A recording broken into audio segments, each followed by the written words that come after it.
Hello family, કેમ છો? જય માતાજી બધા મિત્રો, રામ રામ, જય દ્વારકાધીશ, જય મા મોગલ, હર હર મહાદેવ. કેમ છો બધા? મજામાં? આમ તો મજામાં જ હશે. અત્યારે આપણે આપણા ઘઉંના જે ખેતર છે, મતલબ આમાં મગફળી જ હતી, પણ અત્યારે આમાં ઘઉં છે. એક જગ્યાએ આપણે આ ઘરનું ખેતર છે, એક જગ્યાએ સીણા છે, તો એ આપણું ઘરનું ખેતર નથી રાખેલું છે. બીજી જગ્યાએ ધાણા, જીરું અને લસણ છે. તો અત્યારે આપણે ઘણા દિવસ પછી આપણે ઘઉંમાં આવ્યા છે, અને ફેસબુકમાં તો આપણે હવે અપડેટ આપતા રહીએ, પણ આજે યુટ્યુબના માધ્યમથી આપણે થોડુંક તમને અપડેટ કરવા માટે થઈ અને બતાવવા માટે થઈ અને અત્યારે શું કહે વિડીયો ઉતારીએ છીએ. તો જો અત્યારે આપણે જે ફિલ્ડમાં ઊભા છે અત્યારે હું પાળાની માથે છે, બરાબર. થોડુંક પાળા નીચે ઉતરી જાવ એટલે બતાવી દઉં કે આની હાઇટ કેટલી છે. અત્યારે આપણે સાતીની હારે તો આવવાની તૈયારી થઈ ગઈ છે. હજી તો શું કહેવાય હાઇટ ચાલુ હશે, અમુક જગ્યાએ તો સાતીની હારે આવી પણ ગયા છે. અને આપણે આ ઘઉં છે 100% પ્રાકૃતિક રીતે, ઓર્ગેનિક નહીં, પ્રાકૃતિક રીતે અને બેક્ટેરિયલ પ્રોડક્ટ, જીવામૃત એવી પ્રોડક્ટ આપીને જ બનાવ્યા છે. આપણે આમ તો 5 વર્ષથી તો ખેતીમાં કસડું પણ એક પણ જાતનું કેમિકલ ઝેર મુક્ત ખેતીથી આપણે પકવેલા છે ઘઉં. ને આ છે આપણે 513 રડારના, બરાબર. અને એની બાજુમાં જ તમે જોઈ શકો તો આ આપણે ટુકડા કહીએ. તો વનજી બજરીક આપણે કેમેરામેન બતાવી ગયો અને આની લંગરી જોઈ નજીક લાવીને.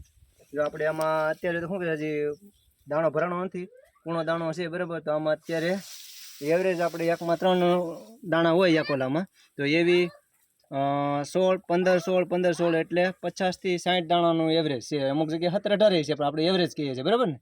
બરાબર. ને આ છે 513, સરસ મજાની ફૂટ છે, હાઇટ છે, અને આનું રાડું છે થોડુંક જાડું થાય છે, એટલે છેલ્લે આપણે પાકવા ટાણે ભાંગવાનું ઢળવાનું ઓછું બીકરે છે. એટલે આ એક વેરાયટીને આપણે ફાયદો છે. હજી પાકશે ત્યારે તમને બતાવો કેવી રીતનું ઓલું આવશે.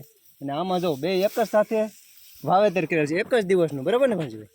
પાણી પણ એક જ સાથે આપેલું છે, બરાબર. તો જો આ હજી આની હાઈટ જોઈ લો તમે, હજી આ નીંગલા નથી, સેમ હાઈટ થઈ ગયા. આની લંગરી આવી ગઈ છે, આની લંગરી હજી શું કહે લેર આવી નથી, આપણે મતલબ આમાં નીંગલ નથી આવી.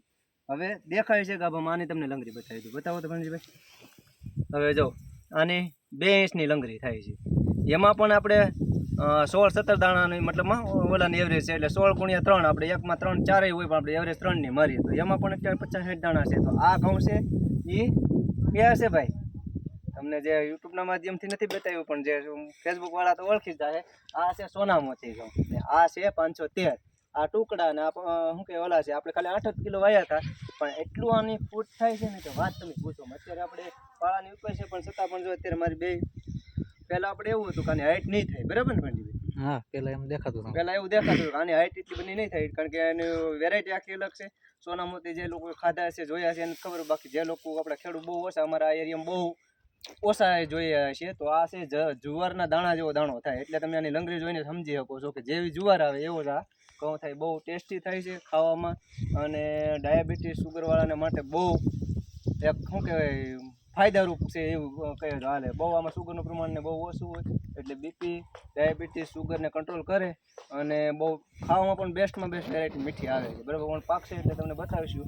અને હવે આમાં આપણે 15 દિવસમાં આ વર્ષે આપણે પ્રાકૃતિક ઘઉંના પોંક પણ કરીને વેચવાનો છે. જે કોઈ મિત્રોને જોતો હોય ફોટો કરી દે તો મારો વાલા ડીએમ કરજો, આપણે એનો કોમેન્ટનો જરૂરથી જવાબ આપશું.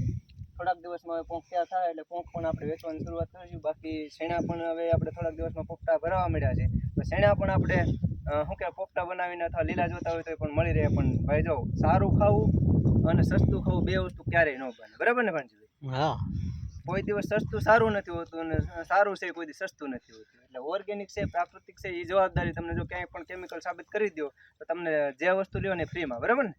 હા, બરાબર. તો અત્યારે આપણે હવે ઓલી સાઈડ કાળા તલનો પ્લાન છે, બાજરાનો પણ પ્લાન છે.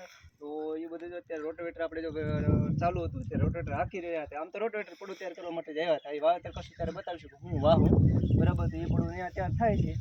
બાકી તો આ રીતના ઘઉં છે. તમને અમારા ઘઉં કેવા લાગ્યા? બહુ એક જ આખા ખેતરમાં એક જ સરખા તમે જોઈ શકો છો ઘઉં છે. ને એ પણ એક પણ જાતનું ઉરિયા કે ડીએપી કે ઝેર નહીં, બરાબર ને? ગ્રીનરી જોવો તમે.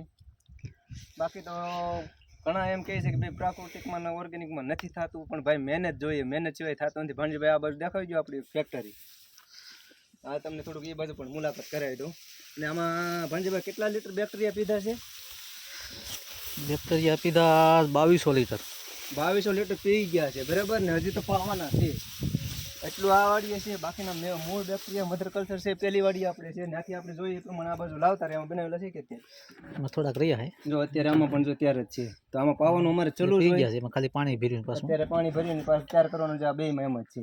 તો આ રીતનું ઓલું હોય. બાકી જો આપણે જીવામૃત પાવાનું શરૂ હોય તો જે વસ્તુની જ્યાં જરૂર હોય એ પ્રમાણે આપણે આપતા જ રહીએ છીએ. તો આ રીતની ભાઈ ખેતી છે આપણી, અને કોઈને વિઝિટ કરવા આવવું હોય તો પણ તમે આવી શકશો.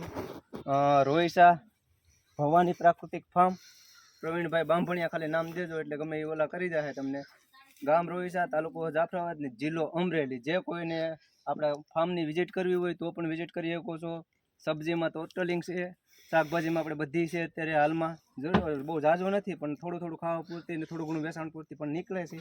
ને ઘઉં છે, જીરું છે, ચણા છે, લસણ છે, તો એ બધી આપણી ઘરની જ પ્રોડક્ટ છે. હારે હારે જો હળદર અહીંયા પણ છે ને ત્યાં પણ છે. ટમેટા અત્યારે અહીંયા છે ને ત્યાં ટમેટાનું સોફણ થયું છે. રીંગણી થોડીક અહીંયા છે, ન્યાય રીંગણીનું સોફણ કર્યું છે. એ રીતનું આપણે બધું થોડું થોડું પપૈયા છે, બધી વસ્તુ આપણે રાખીએ છીએ.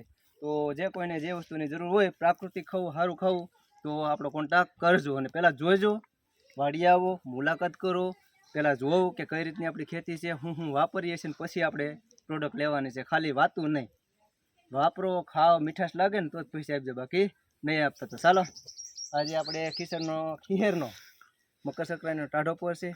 તો અત્યારે આપણે આ બધું પડાનું કામગીરી હતું એટલે આટો મારવા આવ્યા હતા અને વિડીયોના માધ્યમથી બતાવવાનું હતું.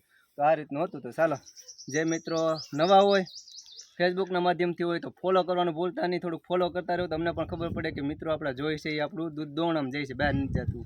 યુટ્યુબમાં હોય તો નવા હોય તો સબસ્ક્રાઈબ કરી નાખજો, મસ્ત મસ્ત લાઇક કરી કોમેન્ટ કરવાનું ભૂલતા નહીં. આપણી ખેતી કેવી લાગી કોમેન્ટ કરતા રહો તમે, તો અમને ખબર પડે કે કોણ કોણ આપણી ખેતીમાં રસ ધરાવે છે બરાબર.